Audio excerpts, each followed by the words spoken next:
दमसा तक पहुंची कैसे, वो कहानी बताएं।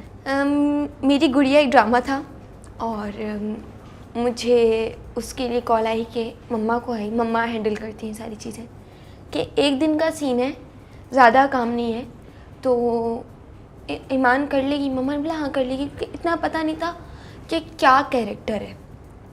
तो मैं गई और जब सीन किया वापस आ गई, पता नहीं क्या हुआ क्या हुआ। शाजिया भाभी ने वो एक सीन देखा, उसके बाद मुझे कॉल की। मैं उसी बच्ची से बात कर रही हूँ जो मेरी गुड़िया में थी। मम्मा ने बोला हाँ मैं उसकी अम्मी, इसको ऑडिशन के लिए ले आए। गई तो पहले मेरे लिए 2 कैरेक्टर से, एक दमसा था एक आयशा था। आयशा के लिए कैरेक्टर के लिए मेरा हुआ ऑडिशन कि आयशा का करना है। तो वो अंधी थी बच्ची, ब्लाइंड थी, उसका मैंने किया। तो नजफ सर ने बोला नहीं तुम दमसा का करो। मेरा कोई 15 दिन ऑडिशन हुआ है दमसा का, 15 दिन रेगुलर। और मुझे लगता था मम्मा बुला रहे नहीं लेंगे, मम्मा सिर्फ टाइम पास करवा रहे मेरा, मुझे नहीं लेंगे, मेरी एक्टिंग सही नहीं, मम्मा मुझे दमसा के लिए कैसे लेंगे, ड्रामा है उस बच्ची पे, मैं कैसे करूँगी। मम्मा ने बोला तुम्हें बुला रहे कुछ तो होगा। उन्होंने बोला आखिरी दिन आ जाए। दमसा डन हुआ, उसी वक्त कॉन्ट्रैक्ट साइन किया और मैं इतना खुश थी।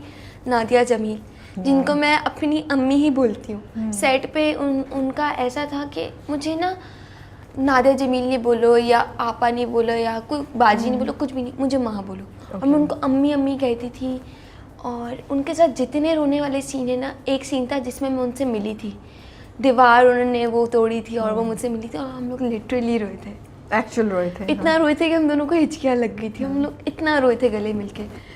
और मेरी बॉडी कांपती थी, जो रोती थी, मुझे मार पड़ती थी और वो बिल्कुल रियल आता था। मुझे बहुत मज़ा आया दमसा करने में। दमसा के बाद पिंजरा ऑफर हुआ आपको या पिंजरा ऑफर हुआ, शाजिया भाभी ने किया कि ये बच्ची काम करती रहती है हमारे साथ तो यही करेगी। तो फिर बेटियाँ, फिर नहीं, बेटियाँ और पिंजरा साथ साथ चल रहा था शूट्स। बिग बैंग के साथ मैंने पाकीज़ा पप्पो किया था, तो उन्होंने बोला, आई ड्रीम के साथ किया था, फिर बिग बैंग के साथ एक मैंने किया था।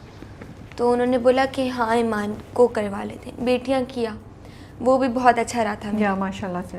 और 5 बहनें थी, सेट पे कुछ ना कुछ चल रहा होता था। खुद से, और आपकी टिकटॉक्स तो बड़े मज़े की हैं। मैं और खुद से टिकटॉक्स निकाल होते थे। अहमद सर को ना मैंने और खुद से ने ना टिकटॉक पे लगा दिया था। फिर वो ना सीन से ज़्यादा बोलते थे आओ टिकटॉक बना, आ जाओ टिकटॉक बना। इतने मज़े के हैं ना, बहुत अच्छी बातचीत चलती है उनसे। और फिर उसके बाद अब आप कुछ अनकही कर रही हैं, कुछ अनकही कर रही हूँ, एक और प्रोजेक्ट पे आपका काम इंशाल्लाह। अब दोस्तों का क्या रिएक्शन होता है जब वो आपको देखती हैं? तो कुछ दोस्त नहीं है मेरे, थे दोस्त, स्कूल फ्रेंड्स थे, बट वो फील्ड में आई, उनको लगा कि नहीं फील्ड अच्छी नहीं है, मान भी बुरी होगी, तो वो मुझसे खुद दूर हो गए। फिर कुछ 1-2 दोस्तें बनी जो मुझे लगा स्नेक फ्रेंड्स हैं, कुछ उनसे शेयर करती थी, मुझे दूसरे लोगों से पता चलता था। फिर मैंने बोला कि यार नहीं, दोस्त नहीं। तो ये बहुत लोनली नहीं है? नहीं, ये ज़्यादा महंगी कीमत नहीं है इस फील्ड में होने की देने के लिए? मुझे लगता है इस फील्ड में दोस्त बनाने नहीं चाहिए।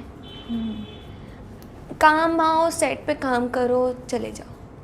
दोस्त मैं रखती हूँ सेट तक, उसके बाद वो कॉल करती ना, हाँ ठीक हो मैं, आप कैसे, ओके अल्लाह हाफिज़। लेकिन इंडस्ट्री के बाहर भी तो दोस्त नहीं है, तो कभी दिल नहीं चाहता कि दोस्त हो, हल्ला मुझे गुल्ला हो, पूरे ग्रुप के साथ बाहर जाएं, ये करें वो करें, खाने पे कभी दिल नहीं चाहता? मम्मा लैबा को ले जाती हूँ और एक पप्पो की बेटी है जो मेरी बेस्ट फ्रेंड है, ओके, बड़ी है मुझसे, लेकिन उसका और मेरा ऐसे कि हम दोनों की सेम एज है और उसके बच्चे भी हैं।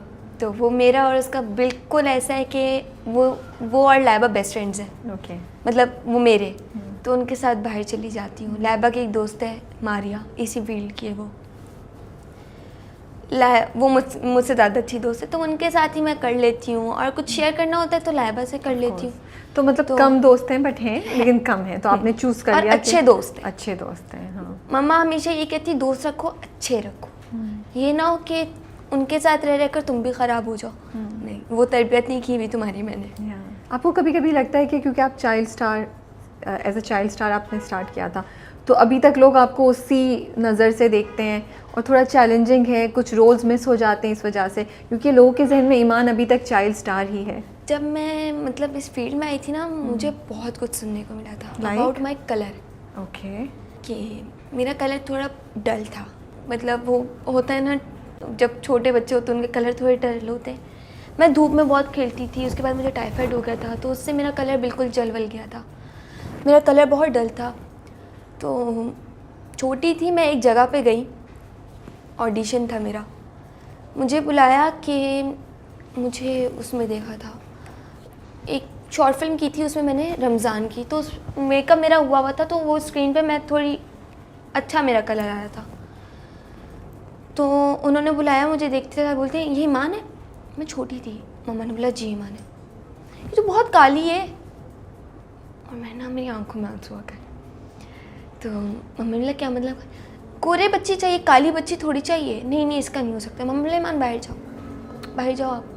मैं बाहर जाके खड़ी हुई और मुझे अंदर से बस इतनी आवाज़ आई कि अब ईमान आपके साथ कभी भी काम नहीं करेगी। और हुआ, रिसेंटली उनकी कॉल आई कि ईमान के साथ काम करने में। मम्मा ने बोला मम्मा ईमान आपके साथ काम नहीं करेगी।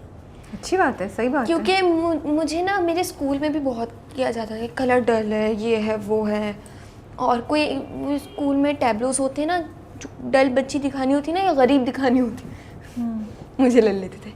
और अभी भी कुछ ड्रामों में होता है कि बहुत ज़्यादा गरीब दिखानी है ना, ईमान का कलर डल है, उसको ले लेते हैं। मैंने बोला यार ये कलर इतना प्यारा है, मुझे अपना कलर बहुत पसंद है। कोर्स आप इतनी प्यारी है, स्क्रीन पे इतना प्यारा आता है ना, हर कोई खूबसूरत होता है, जो जिसकी जो भी रंगत है, जो जैसा भी है अल्लाह ने बनाया, सब अपनी जगह पे बहुत खूबसूरत होते हैं। मेकअप आर्टिस्ट होते हैं जो अभी भी टॉन्ट मारते हैं, तुम ना थोड़ी वाइट बेस यूज़। उनका मेरा कलर यही है और मैं यही बेस यूज़ करूँगी, मुझे आप लोगों से कुछ नहीं पूछना, नहीं है ना कुछ जानना है, मुझे पता है मुझे क्या करना है, मैं बेहतर जानती हूँ। दैट्स वेरी नाइस ईमान, माशाल्लाह माशाल्लाह। पहले रोती थी, अब नहीं रोना आता कलर पे, क्योंकि प्राउड फील होता है यार। तो ये चेंज कब आया, पहले जब रोने से रोना बंद कब हुआ? मम्मा ने क्या कहा? मम्मा ने ईमान तुम्हारा कलर बहुत अच्छा है। बोला हाँ मम्मा सही है, तुम स्क्रीन पे बहुत प्यारी आती हो, तुम अगर इस चीज़ को अपने दिल में लेके बैठ जाओगी ना, तुम कभी काम नहीं कर सकोगी। तुम हमेशा रोती रहोगी इस चीज़ को लेके कि कलर डल है, मैं काम नहीं करी, इतने लोगों में नहीं खड़ी हो रही, वो गोरी है, मैं ये। बोला यार हाँ मम्मा ठीक कह रही हो। फिर अभी कुछ ज़्यादा बोलते थे ना, मैं उनको शट अप कॉल दे देती हूँ, आपका काम है ही नहीं भाई, मेरा स्किन कलर है ना।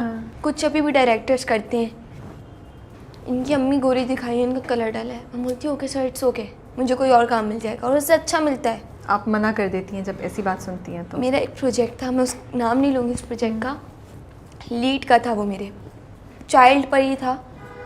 तो एक दिन का मेरा हुआ, तो एक एक्ट्रेस थी जो इस फील्ड में काम नहीं करती हैं, उन्होंने मुझे पता जो चला, कहा एक दिन काम किया मेरे साथ, ये बच्ची बहुत अच्छी एक्टिंग करी, मुझसे नहीं होगा इसके साथ, इसको निकालें।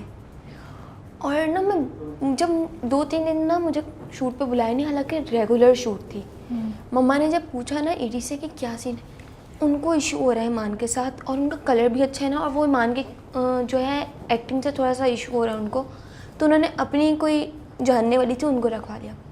मैं जाए नमाज़ पे बैठ के बहुत रोई, नमाज़ पढ़ते पढ़ते, ज़ोहर का टाइम था और मैं इतना रोई, मैं रोते रोते ना सजदे में रुकी थी कि इतना रोई, मेरी ना हिचकियाँ शुरू हो गई। उसके बाद मुझे धमसा मिला माशाल्लाह। फिर मैंने बोला ईमान रोना नहीं है, इस फील्ड में रोना नहीं है, बहुत काम आएगा, जो आधा आधा प्रोजेक्ट होकर भी आपसे छीना जाएगा, लेकिन रोना नहीं है, कोई बेहतरी होगी हर चीज़ में। सही कह रही है Iman, and I am so proud of you. मुझे सुन के इतना अच्छा लग रहा है कि आप ओन कर रही हैं अपनी चीज़ को, बिकॉज़ ये इतना इंपॉर्टेंट है। मैं आजकल लड़कियों को देखती हूँ जो इस चीज़ में कॉम्प्लेक्स होता है या उनको प्रेशर होता है, अपनी मेंटल हेल्थ को भी अफेक्ट कर रही होती हैं। तो इस स्टेज पे पहुंचना कि आप जैसी हैं, जिस तरह की भी अल्लाह ने जैसा भी बनाया उसको ओन अप करना, उसके लिए प्राउड फील करना, ये बहुत बड़ी बात है। एंड आई होप कि आज बहुत सी लड़कियां जो आपको सुन रही हैं, और आप इतनी प्यारी लग रही हैं माशाल्लाह से इस वक्त, माशाल्लाह से, आपको नज़र ना लग जाए मेरी, और आपका काम इतना अच्छा है। हमने आपको देखा, आपका जर्नी देखा है, मैंने देखे हैं आपके पुराने इसीलिए तो मैंने कहा कि मुझे छोटी, क्योंकि वो शुरू से याद है ना, और अब मैं देखी हूँ इतनी खूबसूरत ये मनमोहनी सी ईमान हमारे सामने बैठी हैं, तो वो देख रही हैं, तो उनको पता होना चाहिए, वो ये सीखें कि आपने जो आप जैसी हैं उसी के साथ आपने अपना सफ़र रखा, और आज आप माशाल्लाह से कहाँ नहीं है, आपका काम कितना है और नज़र कितनी आ रही हैं आप, और बहुत अच्छा काम कर रही हैं। So I am sorry for all that you went through, but I am glad कि आप अब एक अच्छी जगह पे हैं, लेकिन कभी कभी ऐसा लगता है कि लोग आपको थोड़ा सा चाइल्ड एक्टर होने की वजह से नॉन सीरियस लेते थे, अभी भी लेते हैं, और क्या लगता है कि अब आपको जो रोल्स ऑफर होते हैं मे बी वो चेंज हो जाने चाहिए, या चेंज रोल अब आ रहे हैं? चेंज रोल, अच्छा पहले वाली बात करती हूँ कि सेट पे कभी कभी होता है कि कुछ एक्टर्स या कोई क्रू या कोई भी ऐसे लोग एडी कभी कभी कर लेते हैं कि अगर मैं बोलती हूँ ना मेरा कितना काम रह गया है, मुझे जाना है, मैं थक गई हूँ, अभी तो आई हो, बैठी रहो,